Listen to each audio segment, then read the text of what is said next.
Di dalam rumah, kita terkadang sering menemukan hal mengejutkan sekaligus tak terduga. Bahkan terkadang kita sering mengalami hal aneh sekaligus misterius saat di dalam rumah. Seperti yang dialami keluarga asal India ini. Beberapa waktu lalu sebuah kejadian menjadi viral di media sosial. Pasalnya, seorang pemilik rumah tiba-tiba mendengar suara yang sangat aneh dari dalam dinding rumahnya. Karena curiga sekaligus penasaran, pemilik rumah pun mencoba mencari tahu apa yang terjadi dengan membongkar tembok rumahnya. Perhatikan yang terjadi.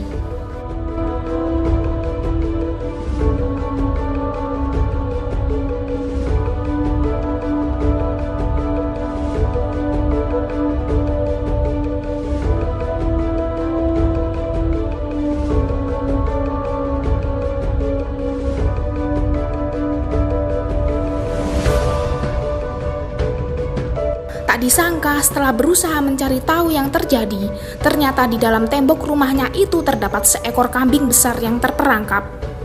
Terlihat jelas dalam video, kambing itu hanya bisa terdiam dan tak bergerak di antara dua dinding rumah.